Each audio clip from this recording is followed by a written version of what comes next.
Tom Ferry is the #1 ranked real estate coach in the industry, according to the Swanepoel Power 200. His live events and his keynote speeches are legendary. In fact, Tom has actually coached more than 30,000 hours.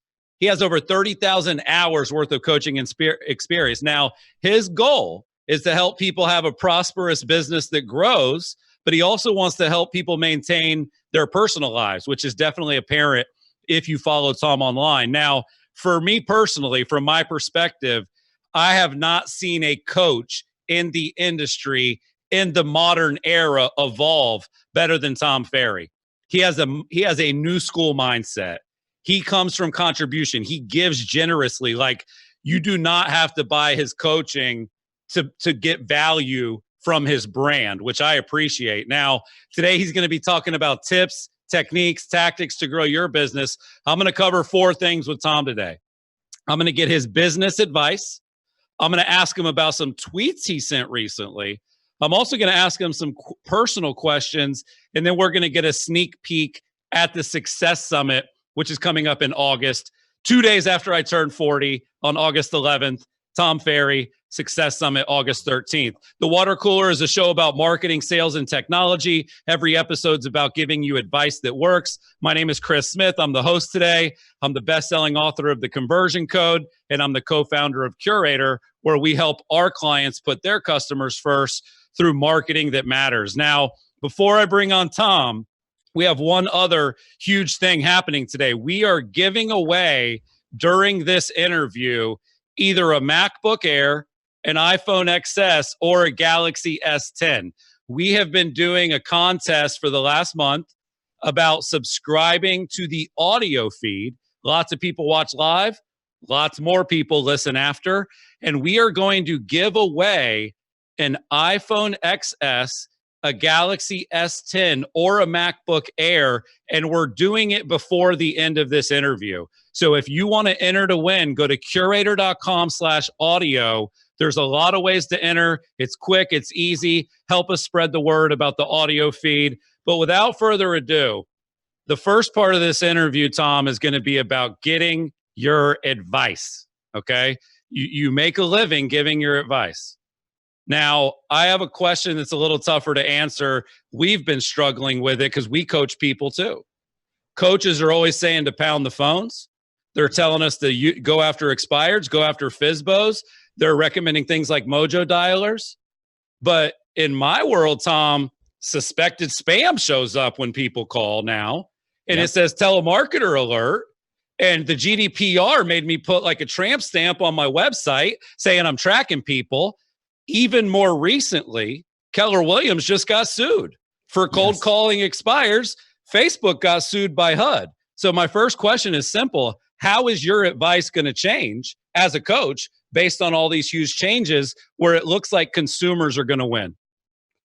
So the good news is having worked, first of all, hey, everybody. Nice to see you, Chris, my friend. Get right into it, baby. We get right into the tough questions. Welcome to the Water Cooler. Yeah, brother, this ain't tough. This is every day, right? If you go onto my Instagram stories where I'm answering questions every single day for people, I'm getting the question like, so what do we do about the phone? And my response is, look, man, we're all in the marketing and lead generation business. We're in the brand building, relevancy creation, trust building business. So if I can create a situation where more people are reaching out to me when they're ready, that's better. Inbound.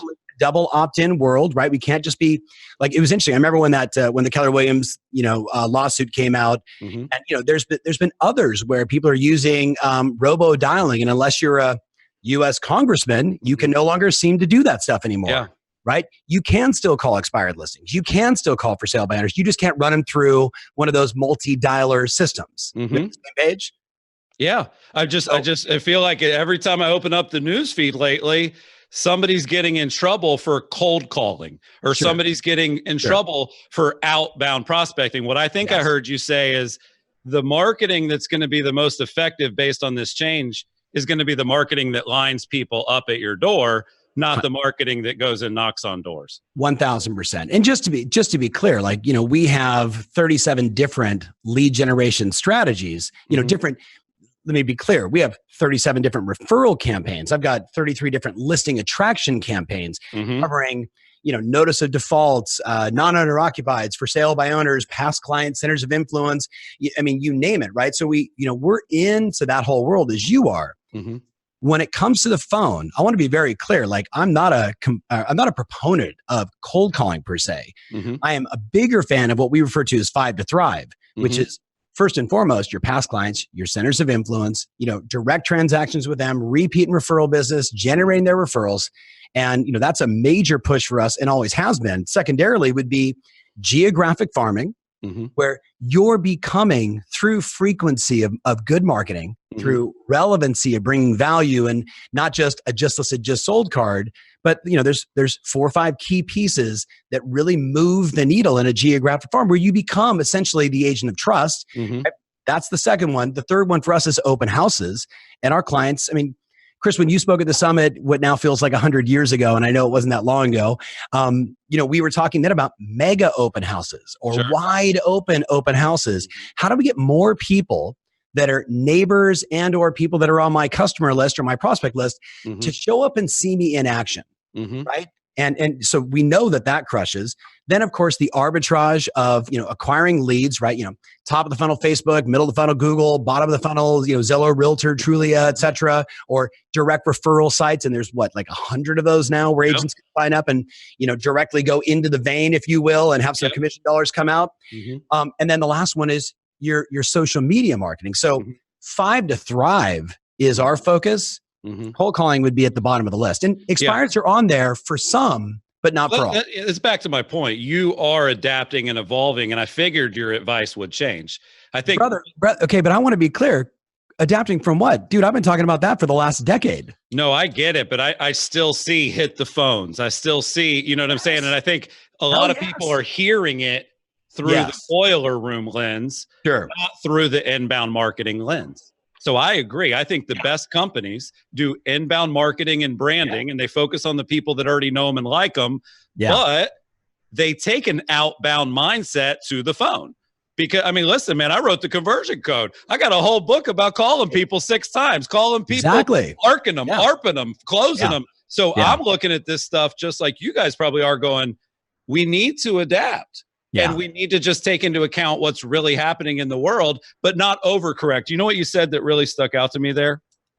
People are avoiding the phone, Tom, because of the valid excuse, which is internet leads are tough, but they're avoiding the whole phone because of that. They're avoiding the calls with the clients. They're avoiding the calls with the sphere. They're avoiding the calls every day. And what they're doing is they're blaming it on how hard it is to talk to internet leads, when the reality is they're also not talking to the people that matter the most.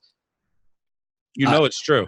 I mean, no, listen, when you see me posting things or, shooting a live video on Instagram and saying, hey man, make 5 more calls a day, call 5 people, right? Sure. I'm talking about you're not saying grab the phone book. You're saying grab your iPhone contact list and hit freaking dial. Yep. Conversations create customers. Conversations create opportunities. I get it. So Tom, last time we interviewed you, you said that the biggest mistake agents make is not knowing where their business comes from. Yes. And they're basically guessing, but then they have this opinion on what works and what doesn't. So I'm interested to know your thoughts, kind of a follow-up to the last interview. Yeah. The ability to know where your business comes from is based on the data that you have. And what I found is that a lot of agents have either bare bones data, they don't track anything, or they sort of track everything. You know what I'm saying? It feels like there's this big extreme between the people that do the pen and paper tracking and then the people that do the Curaytor, Follow Up Boss, Boomtown, Commissions Inc., where you can sort of track every pixel. Yeah. How do you, I don't want to guess. I don't want to make that mistake. How do you guys track? How do you guys look at what's working? Like in our own business? Yeah. Listen, I mean, I have 3 analysts that spend all day long. I mean, anyone that knows me knows if you go onto Facebook, Instagram, LinkedIn, Twitter, YouTube, you're gonna probably see a piece of content. We create 5 unique pieces of content every single week. Just trying to get people inspired to be in action, to be relevant, to be in front of the curve. And then look, we probably invest, I don't want to misquote it. Let's just call it under $200,000 a month on Facebook ads, right? So, we're creating this conversation in the marketplace every single day. We are analyzing everything from, first call, first click, first close to, clicked on it once, scheduled an opportunity to meet with us, didn't show up for whatever reason. And then they get into our Marketo, sort of this and then that email marketing. I mean, look, business is math. We are doing exactly what we ask our best clients to do, which is to track and measure what matters and then make adjustments along the way. So you're not a slave to your business, but you can make intelligent, quantitative decisions every day versus the sort of all qualitative decisions. Like I tell a lot of my personal clients, look, I coach the CEO of home services. I don't give a shit how he feels. What are the numbers? What's the math? Are we moving the needle or are we not? Yep. And that's something I tried to address because analytics are overrated because you could look at everything. Meanwhile, it's kind of like when you're looking at your phone to figure out where the store is and the store's right there. Exactly. That's what a lot of people end up doing at the same time. I appreciate that you're looking at it through a broader lens because what I think many people do is oversimplify Zillow lead, Zillow deal. And it's like, what about the 6 months before they opted in? What about the 30 days after they opted in? That Zillow lead was on Insta, YouTube, Facebook. 100%. Like they call it omni-channel marketing. So if I'm hearing you correctly, you're tracking some things that truly matter, leads, appointments, people visiting pages that can make you guys money. But then at the LinkedIn level, at what point would you stop doing LinkedIn, Tom? At what point would you just pull the plug on it and never do it again? I'm looking at Courtney right now. What did I literally just send you like a week ago? I'm like, we've really got to start creating more unique content on LinkedIn. I think that LinkedIn is super hot right now. So I would argue never.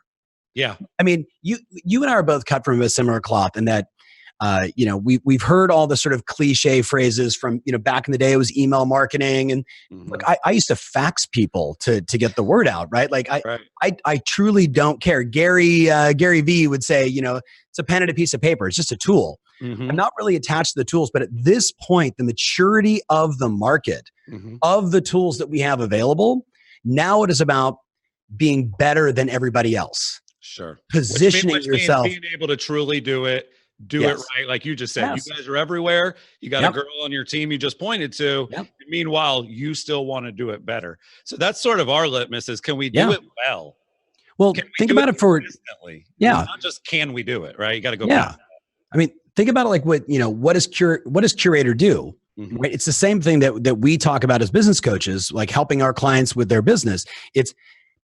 There's 1.4 million real estate agents in the US, right? There's basically 10% of that in Canada.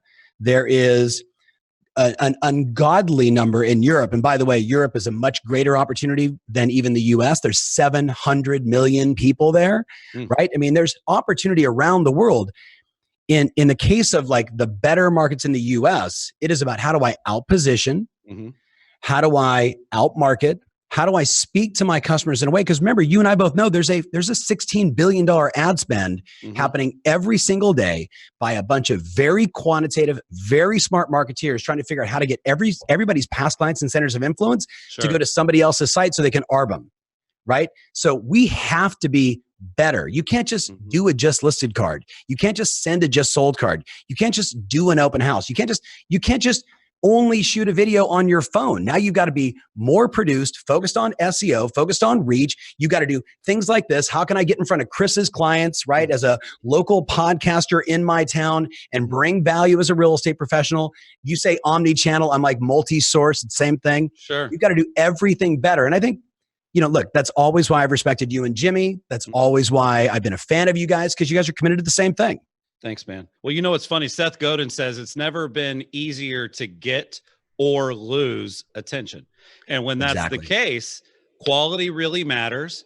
Consistency really matters. But you know what you love to say, Tom? Strategy matters, right? That's definitely a big part of it. One of your most popular YouTube videos ever is about people failing at this job. When I was interviewing Jay Kinder last week, I said, Jay, what do you consider the attributes of the successful agents you speak to? He said they're hungry, they're humble, and they're smart, which I tend to agree. What I'd love to ask you, Tom, is what are the characteristics in common of the agents who fail? It's interesting because I've also invested in like 54 different startups, and we had 3 get a Series A this year. And I had 4 that basically I called my wife and said, "Hey, remember that company?" She's like, "Yeah." I'm like, "Gone."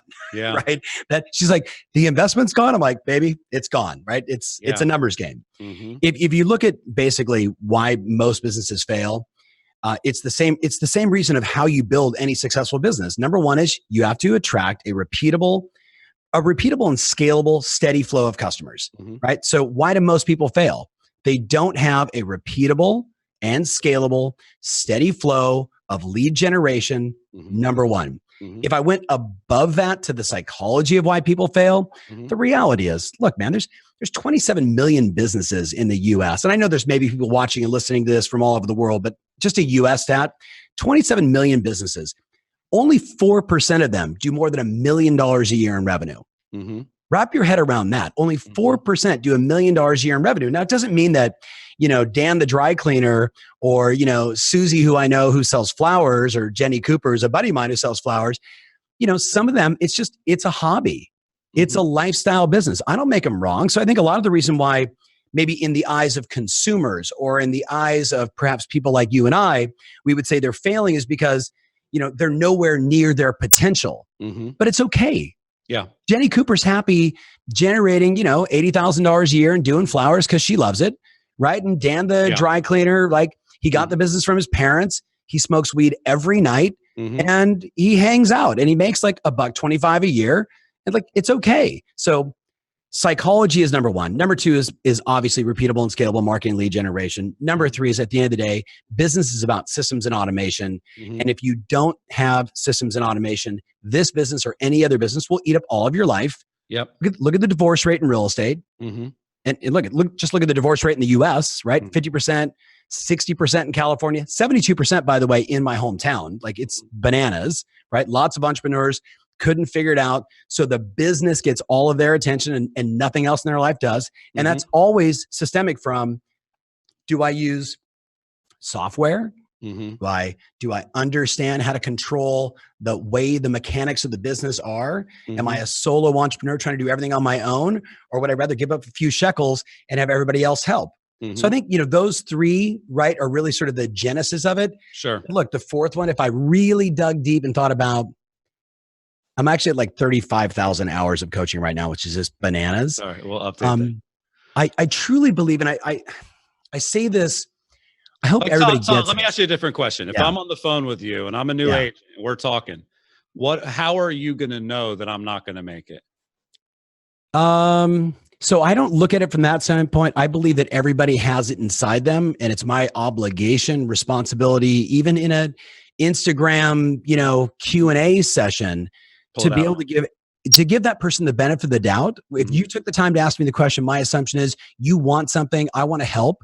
So I don't look at it from that way. I look at it more from, everybody is like this puzzle piece. And do I need to, like, how do I get the pieces to align? Sure. So they are aligned, and not just like talking about what they want to do and doing something else, but actually getting those two to be married. Yep.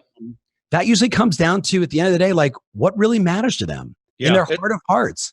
Well, it's funny that you say that, because a lot of the agents, and this is kind of a different question, what matters to them as they grow. So they become successful, they get on stage at your event, they start making money, they start getting written up in Inman.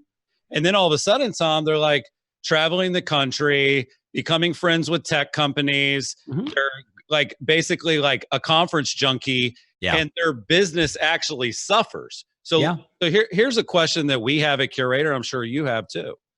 Like, how do you maintain that upward trajectory year in and year out? Because while there are common attributes of the people that fail, I've also seen kind of a commonality in people getting complacent once they have money or success. So how do you personally, just year after year, day after day, decade after decade, continue to go up and to the right? What is it that it takes to do that? So I've got like 3 different answers, because look, first of all, there's a lot of people out there that have gotten to a certain level, and now, they're leveling off, as some would say. And look, we can all argue that the market the last decade has allowed a lot of people to earn way more money than they normally would. And it's cliche, winter is coming for many people right now. If you're in the high end, if your average sales price is mid to $1 million plus to super lux, you're already in the fall season. Like, you're already feeling it. If you're coasting and you've saved a boatload of money and you own a bunch of investment properties and you're not riddled with crazy, stupid debt, good on you. Congratulations. You know what? Enjoy this time. But know that when the market adjusts, you're going to have to dig back in. So I literally will say that to people, Chris. Like, I get it. And some of the CEOs that I coach, I'm like, just sell your business right now, dude. You're not going to get any more money than you're getting right now. You're lazy as shit. It's okay. I love you. You know, you're 58, 62, 107. Just get out, right? So like, let's just call it for what it is. It's okay sometimes to be in that season of your life. But the people that are continuing to grow, like regardless of, and they're going to events, you know, they are, you know what it is? I'm so fed up with people that say, I'm just so busy. Like, that's just such a bullshit statement, right? Like, so if instead of being busy, you want to be, and if you're busy, the output of that busyness is making your life better. So it is a very weird thing for people to say. Yes, 100%. But here's a different point of view. I just have a very full life. You know, I'm doing this. You know what I did for 30 minutes before this? My 18-year-old son just broke up with his girlfriend, and he was like in my office, like, "Oh, what do I do?" Right? And prior to that, I was talking to somebody. What'd you tell him to do? You brought it up. I got to go there. You know what I told him? I told him basically 3 things. Number 1, you're in what's called a crazy 8. You keep talking about it over and over again with anybody that'll listen. And the more you talk about it, the more it becomes real, the more it becomes emotional. And you stay in that emotional state, which is a state of depression for him. You with me? And if you've actually met my son. He's the younger one, the tennis player. He's got a smile from ear to ear. He wears his, emotions on his sleeve, right? He is Mr. Happy, Mr. Positive. He's like, Dad, sometimes it hurts my heart. I'm like, bro, it's okay, right? You're running a crazy 8. That's first one. Second thing, old school Tony Robbins, 2 millimeters, get your chest up, put a smile on your face, right? Get yourself back into motion, get into the gym, because that's the fastest way you can get over that sort of negative emotional state. He's an athlete. I'm like, you used to be playing, tennis for 6 hours a day. And then the third thing was, bro, call this girl, and this girl, and go on a date. I love it. I love the Father Tom. Tom. I may not be the best dad, man, but I'm very direct. Well, you know what it is, Tom, is in your own home, the coaching, they get it so often, they don't appreciate it as much. And they don't pay for it. They definitely, I would argue, Chris, that they don't pay for it. And sometimes I have to say, son, I'm just talking to you as a dad right now. I'm not coaching you. I swear. I'm going to turn off the coach and I'm going to turn on the father. You know what's funny about the people that find that window of success and then get complacent? The way I think about it for me, Tom, is like a running back in the NFL. Yeah. You may be the top running back and you may have a good contract, but it is usually a very short-lived window. So the way I'm approaching, at least for Curaytor and for my brand, is like, I'm just going to keep playing until they replace me with a better player, but I'm going to do it knowing people might not want to listen to this podcast 10 years from now. People might not care about my books in the future. Nobody might even know what Curaytor is down the road. So if you've got this little window, you really should give it your all, because it may never happen again. I think it's like a running back mindset. I love that. And listen, so I've been in the space now for 31 years, and whether it was helping my dad, build his business for, many of those years, the last 16 years, doing it here.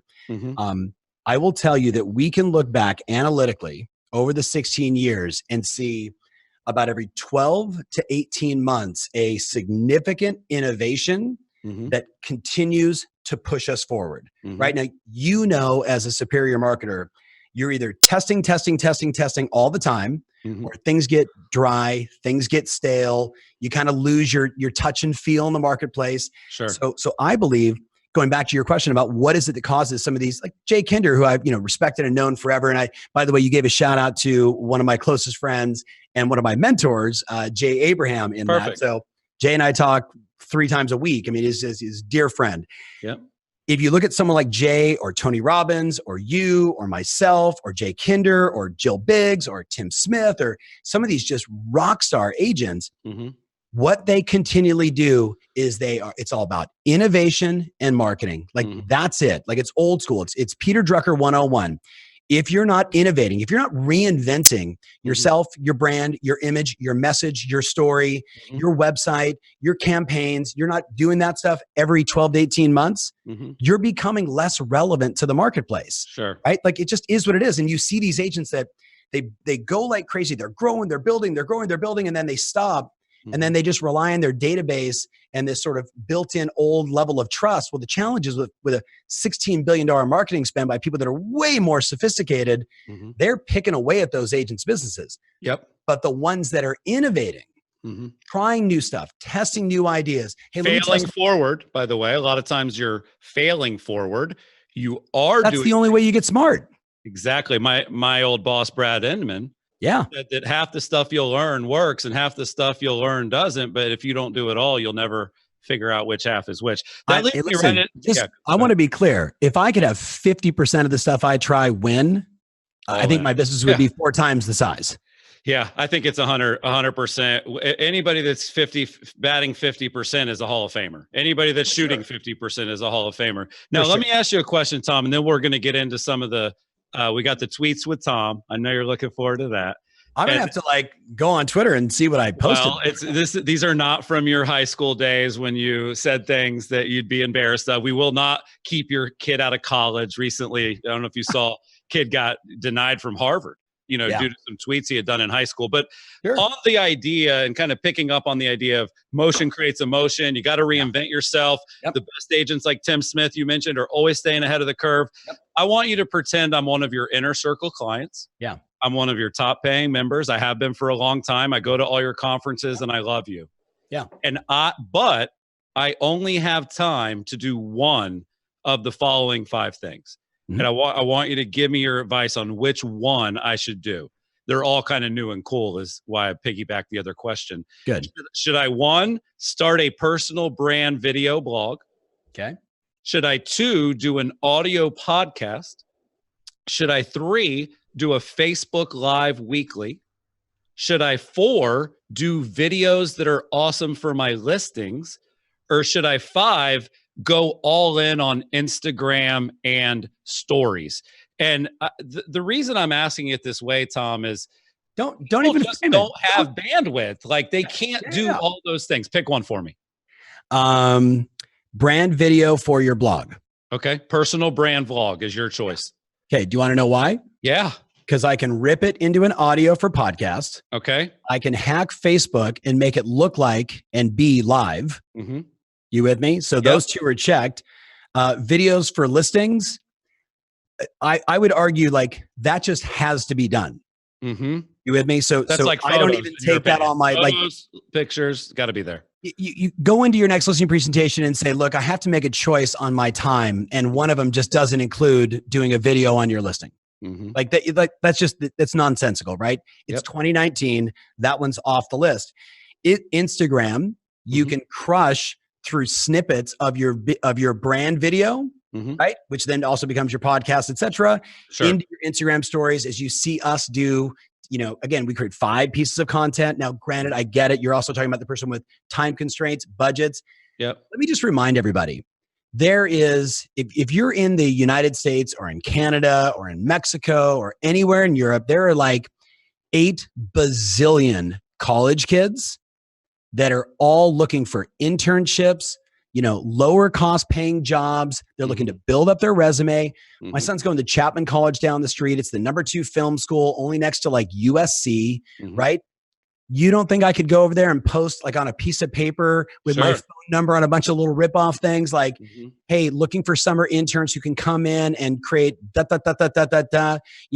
bag of weed, free Xbox and $500 gift card to DoorDash. Yep. You would get 7,000 videos for that. You really would. And I love what you explained. The office they're like, we do that. I love that marijuana's come up twice. I'm not going to lie. But it's a California thing. And no, I don't smoke weed. But I want to go back to, can I tell you why? Yeah. Because look, everybody wants leads. right? Everybody, like your clients want leads, my clients want leads. There's a reason why. Like I'm actually, we're publishing a list of every one of the sites that agents can go on, build their profile and get leads and pay a referral fee or, that kind of thing, right? Mm-hmm. Everybody wants leads, but how do leads get created? Like I was writing this morning, like leads get created because of my intention. Like, you know this more than anybody else. If I'm on Facebook and I click on that, right? I was like 15 minutes prior to clicking on the fact that I'm curious about the value of my house. I was looking at a photo of my brother's daughter swimming in a pool. I was looking at my mom's gourd art up in Oregon. And then I was like, oh yeah, I'm curious about the value of my home. Click. It was just the next thing. It's being fed to me because of an algorithm, right? Those leads have very low intent. If you take the time to generate those and then you demonstrate who you are, why you exist, what your purpose is, what you're all about, you're creating one of the most important parts of marketing, which is familiarity. Yep. Right? They get to know you. They get to like you. They get to understand you. They begin to trust you. And that's when you get the come list me call. That's when you get. Well, that's why your last answer is so good too, because the personal video blog gives people that insight into you as a human better than the other answers would have, because they can see you, they can hear you, they can't quite touch you. But I mean, my son's got a VR thing, Tom. I think people are going to be able to touch you soon. It's amazing. So I wouldn't be surprised. I'd be curious. I'm just curious for you. When you on Instagram, when you post something about video or marketing or something in your business, and Chris, like, this is such a killer point. Agents implement, here's a script, here's an email you can send, here's a whatever, like something that like undeniably has helped so many of your agents generate leads, close deals, etc. And you're like, I can't wait to post this. So many people are going to freak. Versus the photo of you and your wife and you and your kids. Which ones gets more hearts, more likes, and more comments? My wife and my kids. It's not even close. And so that's why you do have to be intentional, because in theory, everything could become personal branding and you could become a secret agent. So it's really finding that balance between the things people want and the things that bring people back to you. And it is a nonstop balancing act. Your stuff with your wife, when you guys are in Italy celebrating a big anniversary, and I know it gets better than all our tips combined. So I go through that struggle. Do I fight the fact that that's the case, or do I lean into the fact that that's the case? One of the things you said, Tom, that I think is really important for the audience to understand is that because someone is in your database or clicks on your ad, it does not make them a lead. But I will give people hope. I did a bunch of research for the conversion code. When you look at your database and everyone that's in there, plus everyone you can add, marketing, to Tom's point, can qualify half of your database. Meaning marketing, if you don't think of the lead as the job is over, you think of the job begins when you get the lead. Marketing actually does a great job. Marketing can get half of a database to show intent to purchase. Yes. And then what happens is that half goes to ISAs, and then they get half to go to an appointment, and then half show up for the appointment, and then half buy, right? And it trickles down. They call it the demand waterfall. But the reality is simple. As soon as you stop thinking about someone in your database as a lead, and you start thinking more about, we need to go qualify some leads that are already there, a lot of light bulbs go off for people. Let's get into tweets with Tom. Tom, hold on really fast. I just got to say thank you so much for, you and I are so on the same page, right? We teach this in our Marketing Edge conference where we say, look, the job of marketing is to create brand and awareness. So they would click on something after some relevancy and trust has been built, but then that's when it really begins. The 18-month to 2-year window of bringing value, nurturing, leaving messages saying, hey, if you don't call me, it's totally fine. I just wanted to reach out and let you know I'm thinking about you. And if you're ever back in town or you guys are thinking about it, but don't worry about calling me back, Chris. It's all good. I'm just reaching out, right? Super soft, staying top of mind. Like that shit works right now. It does. That's like a voice ad. I think of those as voice ads, It's almost just like, they're listening, they're not going to respond to it. So lean into that, have some fun with it. So we're going to go through 3 tweets, Tom. All right. And all I want you to do is go deeper. People like you and I, we go on social media all the time. We put out these little clips or these little statements. I will give you an inside secret to my life, and you may do the same thing. But a lot of times my tweets are coming out of something very specific that just happened or that I just thought about. And I don't always give the full context. So we thought, let's go a little deeper. John, pull up the first tweet. Stop doing just the easy stuff. What does that mean? The easy stuff. So that was, for confidentiality, I can't say the name of the client. But I just figured it happened. Yeah. Don't put them on blast, and you shouldn't. But like that was my point. It's coming from that meeting. Yes. So I usually coach on Mondays, but I've got some Saturday and Sunday clients that are just these super rock stars. This one in particular was not a coaching client, but someone that is on television. Hoobie-doo, so you can figure out the rest. And basically, their debate to me was like, look, I know you say I need to have like multi-channel this and, lots of different sources, but I just really love doing this. And it's kind of my sweet spot and it's where I'm comfortable. And I was like, okay, well, that's great. So, and you're 40% off your goal. Like, and you're 40% off your goal. Like, so what is comfortable and what is easy has got you to basically less than 40% of your goal. And we're only halfway through the year. So it means you're going to have basically another good year, but not the expectation that you desire. If I'm going to stretch beyond my comfort zone and make way more money, I got to do shit I'm not comfortable with. And I'm like so fed up with our society and the desire that things should be easy. Like easy is bullshit. You with me? Like the reality is, building a business is hard. Like I don't know if you're going to pull this one up because I sent this one out like maybe 2 months ago and people freaked on it, which was like bonus tweet. I like it. Well, I literally said to people, like, it was, walking out of a session and, look, I have so much, I know you do too. Like, don't take like my, is it like, that's just because sometimes I just get pissed. I get it. But when I'm with the client, man, I am like hugging them in tears and let's work through this shit together. And I'm like, whatever it takes, right? Tremendous empathy and understanding for where they're at and why they believe what they believe. And my job is to see if I can make a slight chiropractic adjustment to the strategy to get them the result they want. So I sent out something a while ago where I said, look, being in a really good relationship is hard. Being in a bad relationship is hard. Building a really successful business is hard. Being in a shitty business is hard. Like I went through like 5 and I'm like, choose your hard. Yeah. Because it's all hard. Yeah. It reminds me of the, I don't even want to misquote who it is, but work is just hidden in overalls, right? Like that's all it is. So let's get into the next tweet, John. Pull up the next tweet. This is fun. And this is back to kind of the beginning of this interview. Avoiding your calls isn't the solution. Just a reminder. Make your calls. So the reason I bring that up, Tom, is this is a common theme in your social media. Why do you think people need to be reminded to do something so basic, which is to find more business? Why is it so hard for them? And why do coaches have to beat that drum so often? Because common sense does not always convert to common practice. Okay. Everyone knows. And again, that tweet was about like, call your database. Call your database. Hey, you're spending $8,000 a month on leads. Call them. Like when they come into your phone, don't avoid them. Reach out to them. Don't try and just outsource 100% of them. Make the damn phone call, build a relationship, or you know what? Pick another profession. Do something different or lower your ad budget.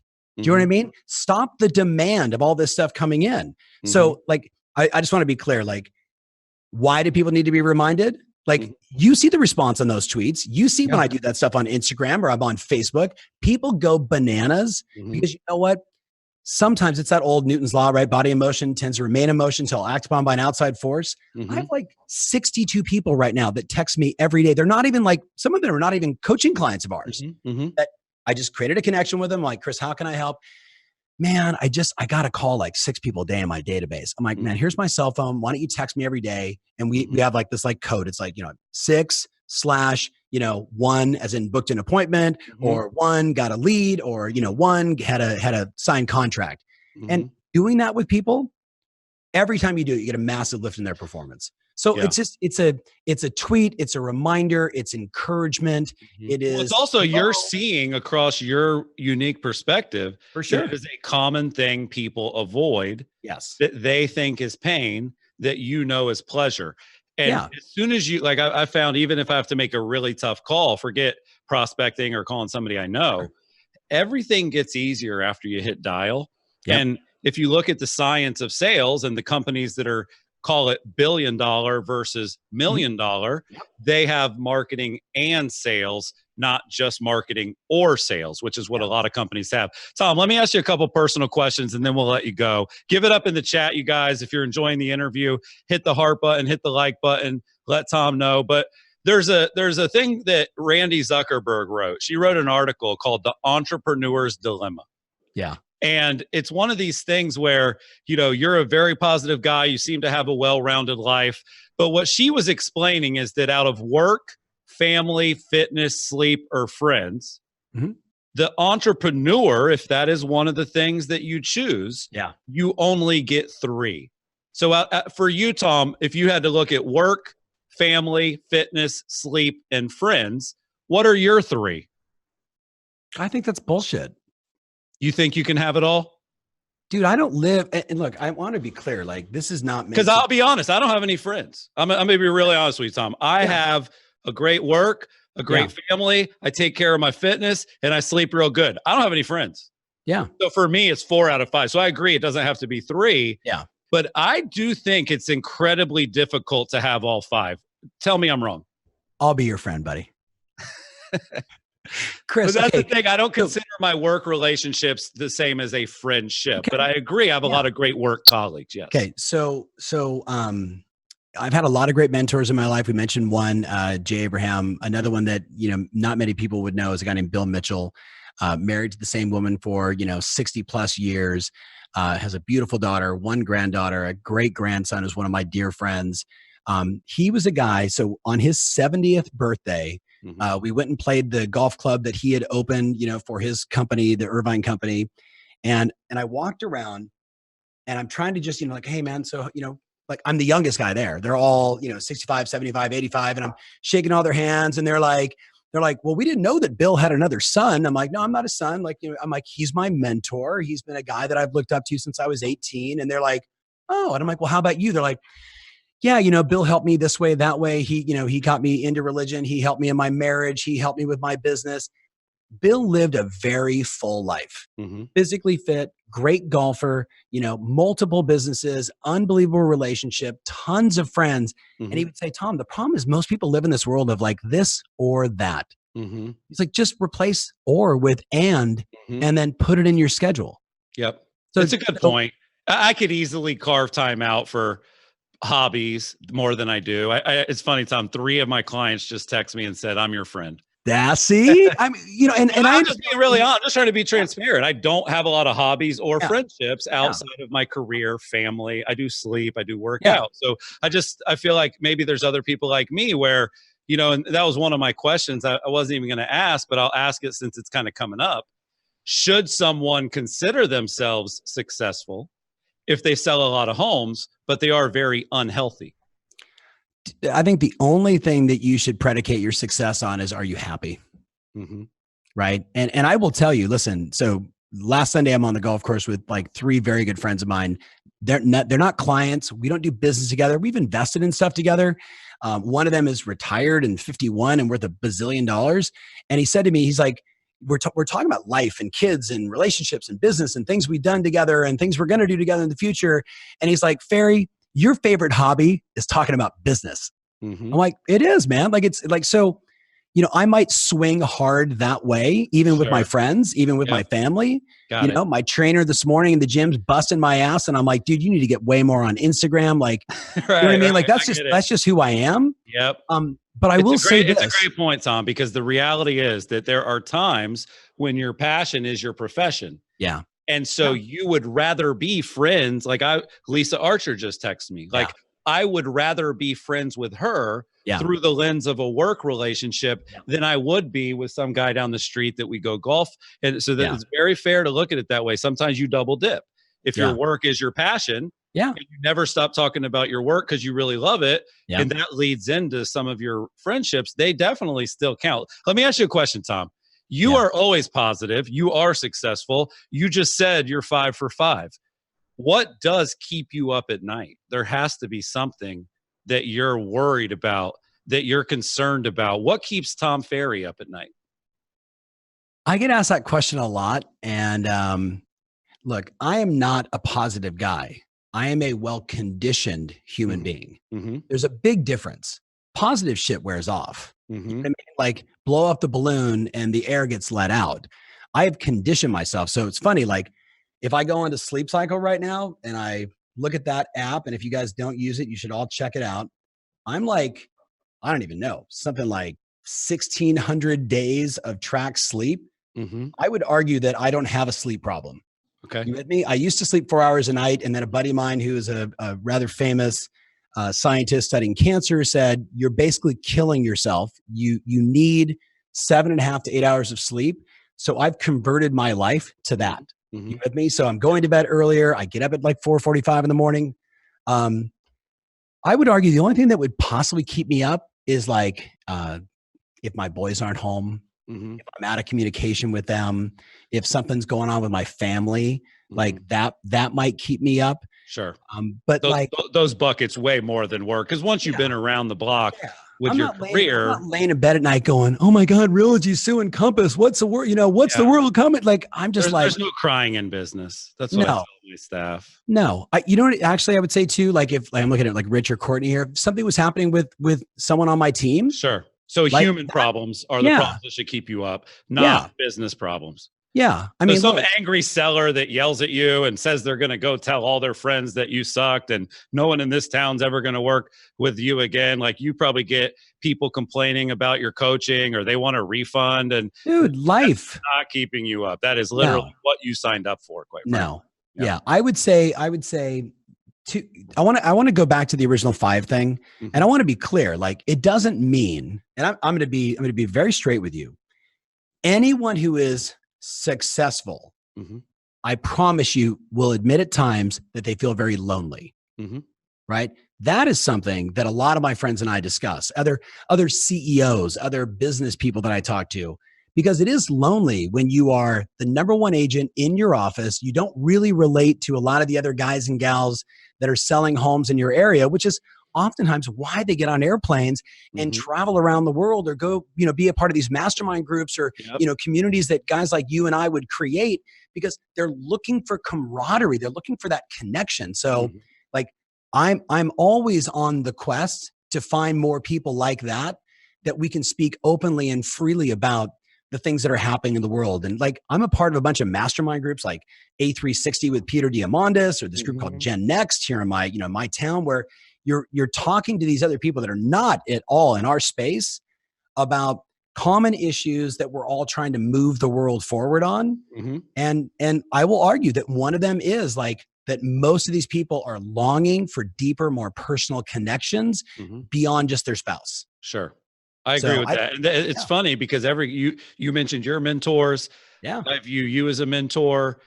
People like Gary V, people like Eric Thomas that sort of are, really above our level, quite frankly. Yeah. And but that's the thing is you can't always climb the ladder without someone above you pulling up. Yep. If you surround yourself by people trying to push you up from underneath, they don't know how to do it. So it's an interesting way to think of it. Now, Tom, this is the toughest question I'm going to ask you. Yeah. And I've really enjoyed these questions and you answering them. So thank you. But you mentioned your dad earlier. Yeah. And I love that you guys are doing appearances together. I see that you're going to be at the NARP event as an example. You guys are going to be at the Real Deal event. You're going to be on stage together. Yeah. And what's interesting is when people reach a level of success, for whatever reason, it's like as much as people love to build people up, then they like to credit their success elsewhere. So as an example, I see all these people throwing shade at Gary V because his dad started the business that got big, not him. Yeah. Think about Donald Trump and his dad gave him the loan. I love basketball. And, think about when you're Steph Curry and you're Klay Thompson and there's all the chatter that like, well, their dads were in the NBA. So of course they're successful. I'll tell you a quick story. I met an agent in Minnesota, Tom. She was amazing. I met her during the day had lunch with her, smart, articulate, charming, like completely brilliant person. The package. Yeah, the package. package. By the way, she was the number one agent in her area. Like there was zero flaws in this person. Well, I go to like a social gathering that night. I'm just chatting it up with a different agent from that market. I said, yeah, I met this lady earlier today. I was blown away. She just seems really sharp. And the lady goes, yeah, but you don't know who her husband is. And I said, no, I don't. We didn't talk about her husband. Oh, her husband used to play hockey. He was the best player on the hockey team. That's why she gets all the business. So what do you say, Tom, to the people that want to credit your success to your dad? I say whatever floats your boat. By the way, I'm just shooting this on Instagram right now. Say hi to everybody on Instagram. Yo, IG. Yeah. Look, I mean, okay, so just here's fun. I'm walking Balboa Island last night with Bill Pipes, who is a senior coach in my company, and he's in town, and he's doing some projects here at the office. And I'm like, dude, let's go for a walk on the island, right? Walk on the island. I'm like, oh, let's go to my little favorite Italian restaurant. We walk over to this restaurant, and we walk in, we sit down, and like, I don't know, 2 minutes later, my dad and his wife walk in. Oh, wow. Right? And like Bill used to work for my dad. Bill, like, he had a tumultuous relationship in the end, right? And he was like, oh, your dad. I'm like, I freaking jump up. Dad, what's up? Give him a big hug. What's going on? How was your event? Like, Sabrina, give her a big kiss. We send them really complicated puzzles because my mother-in-law lives with us. She's 92 and it keeps her brain active. And I torture his wife by sending these crazy puzzles to her. And I'm like, how you having fun with those puzzles? Like, they're freaking family, man. Right. So when people say to me like, oh, the only reason you're successful is because of your dad, I'm like, okay. That's coming. You look at that as their insecurity, not right. You really don't even know where to start with a comment like that. Yeah. And listen, I'm not being political, but like when Obama said the only reason you guys are successful is because somebody else built the roads, I was like, okay.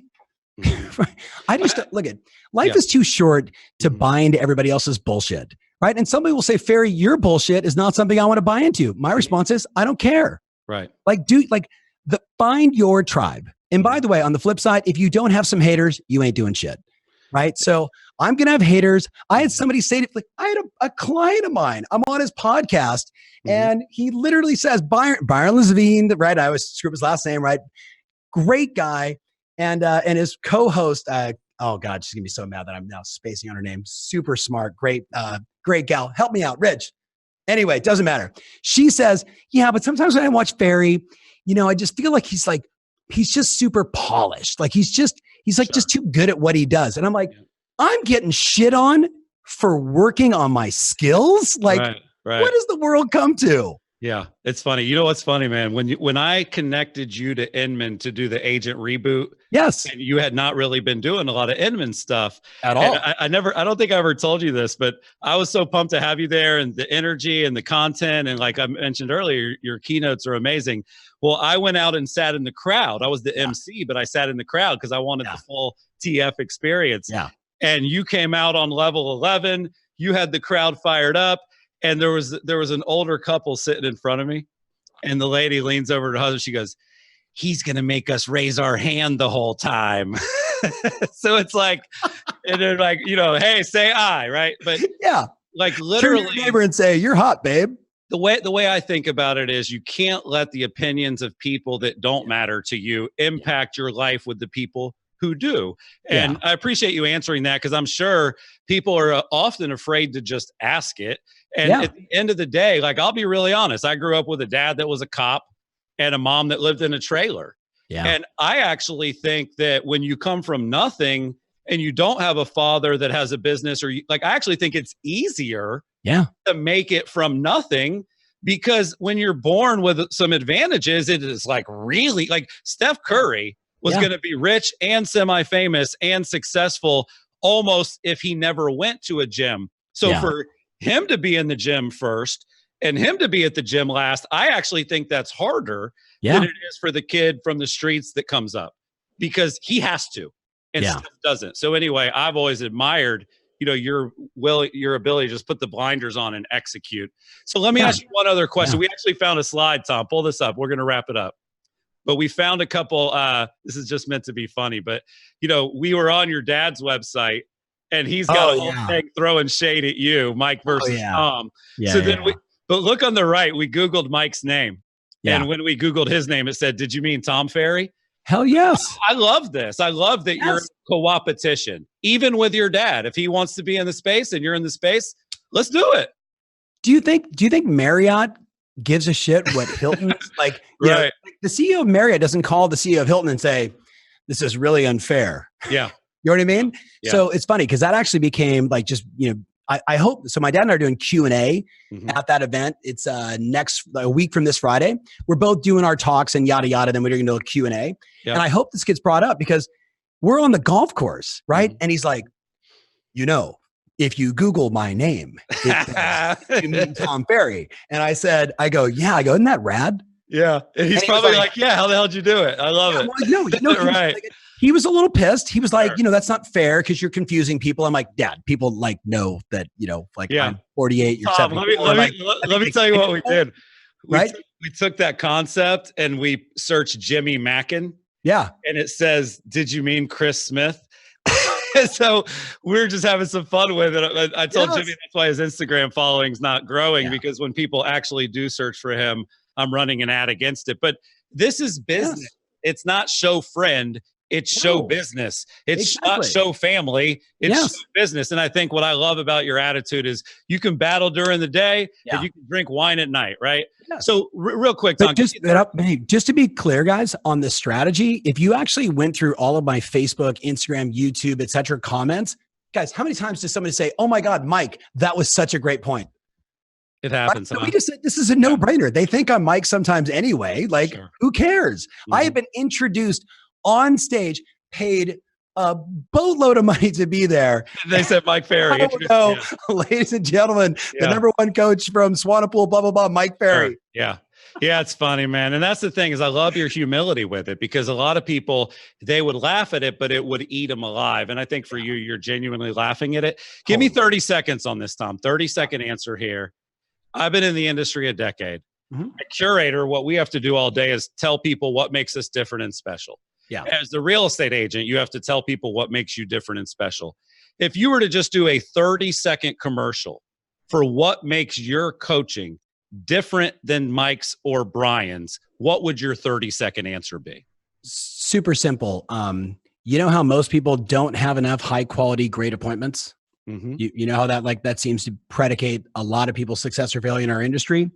We believe in a multi-channel approach, expressing your brand to find your tribe versus chasing people that don't like you, will never trust you, and will abuse you if you ever get in front of them, right?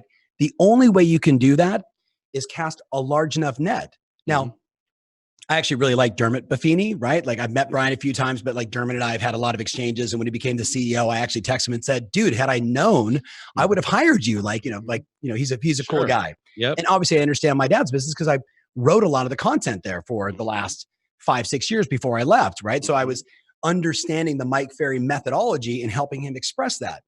Both of them come from a sort of niche approach of only do this or only do that and everything else is wrong. Sure. When I was coaching 16 of the top 100 agents in the world, the first time that Lore magazine thing came out, I looked and said, what do they all have in common? They all have 8, 9, 10, 15 different ways that they attract clients. Like that became the cornerstone of how we operate. And it's why we have things like 5 to Thrive, not, do one and only do one. Got it. So in a nutshell, Buffini's all in on referrals. Mike's all in on being a telemarketer. You're saying you got to do that and a lot more if you really want to be the best of the best. It's a great answer, Tom. Thank you. Because just quite frankly, that would help me explain it better. And that's the thing is, if you can't explain how something's different quickly, you certainly can't expect your clients or your tribe 100%. to explain it for you. 2 quick questions about the summit. Yeah, I just want to say, like, speaking at the summit changed my life. John, pull up the graphic that we made. You brought me up on that stage, Tom, when I was a young man. I remember. I was still pretty unproven. I got up there and told everybody in your audience in 2011 that they needed to be on Instagram by the end of the day. Yep. And I feel like that was a great message. Yeah. I had never even seen a crowd with that many people in it. Your parties, your culture, your workbook, your speakers. The summit is a world-class event that every single person should attend. If you go to tomferry.com right now and you click on the main graphic and put in lucky 100, you can get 100 off the live stream and you can get 100 off a ticket to attend. It's August 13th. It's in Anaheim, California. Yep. And I want every person watching this and listening to this to attend the summit, either virtually or in person. You can either, if you've never been, you need to go. If you've been, you don't actually need me to pitch you. Yeah, because it is a very magical, special thing, Tom. So props to you for creating it. So my last two questions are just, with the summit coming up, you do a great job of having the best agents in the world speak. Tim Smith comes to mind. We do the same thing at our conference. You know, we've always got Judy and Amy. But who are two people speaking at your event this year that I've never heard of? Phil Gerds comes to mind. Phil Gerds. So Phil might be completing his second year in the business. God, how do I describe him? Dude from, Long and Foster, first year in the business, literally sitting, bright-eyed like this in the front row of the summit, like 2 years. So I guess 2 years would be his anniversary. At the summit, does 36 deals his first year in the business. And unlike lots of people that come in, he's like, hey, I'm married, I got kids, I need to make money. Like, this is not a hobby, this is a business. He had ambitions of doing 100 transactions his second year in the business. I think he's going to probably finish around 75, 80. I'm blown away by that. And all he'll tell you is, hey man, I've got 5 different ways that I'm generating clients. I've got a schedule. I got a business plan. I track and measure my numbers. I know what to say. I met with customers. Like he's basically a 30-year veteran wrapped up in a 2-year agent. He's going to get up and talk about, because look, 60% of my audience, they're there every year. You with me? They're like, it's the same people. It's our community. It's this, they call it the ecosystem, that they learn more from each other than they ever would from me. You with me? I mean, I'm super clear on that. 40% are new. Those people will hear someone like Phil and go, that guy's relatable. Yep. If he can do it, I can do it. Well, I like that, because a lot of times people like yourself or a Tim Smith, he's doing $1 billion a year. His homes are very expensive. I don't relate to that. It is hard to always relate to the person on stage. Who's one more, just one more person we should be following? Maybe a female speaker that you're excited about. Oh my God, there's so many. I would say keep your eye on Treasure Davis. Okay. Treasure Davis is, if you met someone that was like the perfect next door neighbor, the gal with a great husband and like couple great kids and like soccer and life and mom and like warm and friendly and smart and, well-read. And then you're like, wait a minute, you're that Treasure Davis. You guys sell like 300 homes a year, right? Like you would, if you met her and this is not a knock on her in any way, shape or form, you wouldn't instantly say most successful agent in all of, her town, right? You would just say, what a nice smiling face. What an interesting gal. Like, she's so open and warm and friendly and asks a lot of questions and makes you feel comfortable and engaged. And she runs this monster successful business. Yeah. So that would be one. By the way, my team just handed me a note. You ready? Yeah. Anyone from your group, if they go to the summit for the live cast, or instead of the whatever code thing, they said, tell them just half off. Half off. Spell out half off. And we'll give them half off the ticket, half off live cast as a thank you to your community. Awesome. Thank you. So guys, that's huge. Go to tomferry.com, put in the promo code half off. And at that price, Tom, the live stream at a minimum, because I know, the event is in what, 3 weeks, 4 weeks? 4 weeks. Yeah. If you're anywhere near California, you should still try to go in person. But at a minimum, do the half off. I know I was reading your site. Like, when you do conferences like yours, Tom, and like ours is called Excellence, you'll give anyone a money back guarantee because you do that great. I mean, it's that simple. So guys, huge promo from Tom, half off, all one word, that gets you half off the live stream or half off a ticket, which is an enormous saving. So thank you, Tom. I'm going to just give away one more thing, Tom, but for people that haven't attended, just last word here. Why should they come to the summit? Because I'm going to cover all of this. I like it. Right? Yeah. I'll tell you what I'm probably most excited about. Look, I mean, I've got Chris Voss, the FBI negotiator, who's going to do 2 hours on negotiation. I've got my buddy Tom Ferry coming up to help people work through their mindset issues, because we know that's so much of it. My first day, the first 90 minutes, let's just call it the entire first day, I'm going to go through 37 different proven marketing tactics, campaigns, and hacks to generate a larger list and more referrals, right? When I express this to my very best clients, and I, because probably like yourself, like I'm going out into my community and saying, okay, I see everybody using this. Is it relatable for everybody across the country, right? Is it relatable for my clients in Australia, New Zealand, and Germany, and wherever else, right? I've got 37. We actually ended up with like 92 of them. And we just kept whittling down to like the 37 things that I know that people like literally in the room could do right from their phone and generate more referrals, or have much significant, huge campaigns that might cost them a few dollars, direct mail, putting together a very special, unique way to do your CMA, to a very targeted list of your past clients. There's just that alone is going to make everybody a couple $100,000. Yeah. Right? They've got a database that they're totally underperforming on. Well, I agree. And I think where we're a lot alike is when you do this huge event, you still feel that pressure year after year to make it better.